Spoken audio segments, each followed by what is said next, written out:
Man After March is a list of future human speculative evolution prompts by Reddit user Keeper of Bees in Truth, which I've been participating in. I've been releasing each entry as YouTube shorts, but I thought I'd compile them into full videos throughout the month, and then compile all the entries into one video at the end of the month, if I make it that far. Some of these are weird, disturbing, or outright disgusting, so enjoy!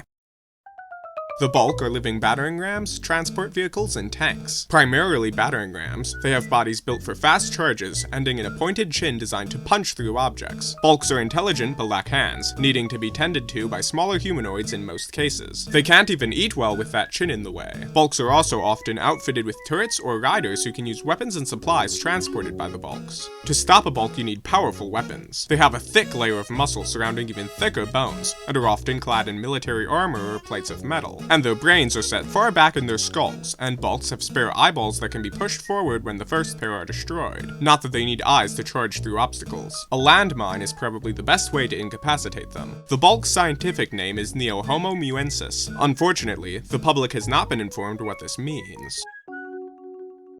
The Raft are adapted to float on the ocean surface, propelling themselves with kicks of their back legs. Their arms are disproportionately long, reaching deep underwater to catch plankton. Rafts can fold up these arms to strain the plankton out with their teeth, or hold their arms at their sides to act as sails. The filters are actually their fingernails, which branch out into a fluffy but firm feather-like structure. An average adult raft can reach about 7 feet long, discounting the arms.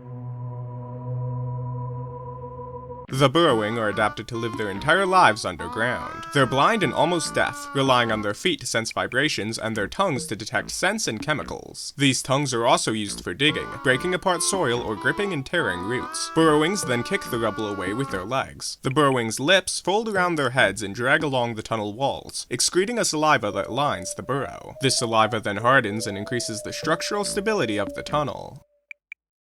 Locomotives were genetically engineered to serve as pack animals, resembling trains. They have long, wide bodies supported by 8 legs, with flat backs to carry large boxes. Locomotives have 2 variants, with the car bodies lacking most of their heads and minds. They can connect to the engine body, which has a head that connects to the cars through an extension of their nervous system, growing from their lower backs. If these cables are connected, the engine's mind will link to the car's consciousness, feeling what it feels and controlling its movements. The cars can also link to one another, extending the engine's mind to each car in the train. Locomotives are often outfitted to carry supplies or passengers, and are tended to by smaller humanoids since they lack hands. Paths are usually specifically built for them. Locomotives can eat just about anything, thus don't need fuel, but it's still odd that they're replacing actual trains.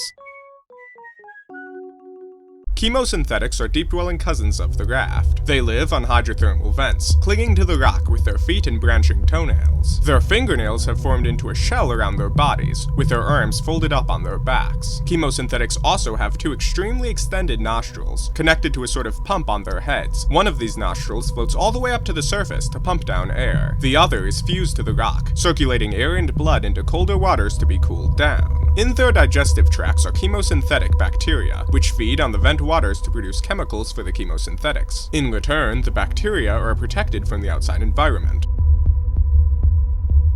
Living rooms are not born. Their organs are seated in cavities designed for their intended final size. Their brains are outfitted with a grid of computer chips that can control the brain to perform certain tasks. These humans are used to create luxurious, fully customizable rooms, with the brains controlling temperature, ordering supplies, and performing other useful functions. The brain also serves as an advanced intelligence that connects to the home computer. Despite this intelligence, the brains are said to be rather small, with traditional technology doing the bulk of the computing work. The public has been assured living rooms are not a mind in a box. They do have certain rights though, so don't cut into your walls, ceiling, or floor, or you may be in legal trouble for harming your living room.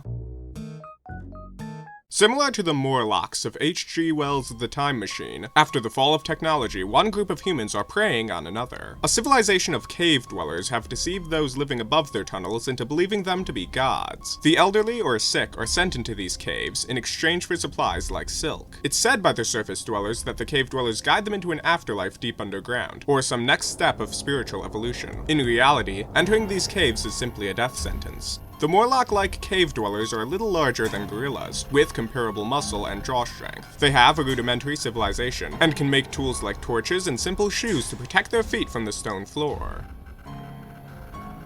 Shut in deep underground inside cave systems, these humans are the only mammal to live their entire lives in caves. They have spindly, pigmentless bodies to preserve energy, only about a foot long, and they feed on insects, cavefish, and the occasional bat that makes its way down there. They're blind, but hunt prey using large noses and ears. While these descendants of Day 7's Morlocks have lost their sapience due to energy requirements, they're still rather clever, and have remarkably fast metabolisms for something living in caves.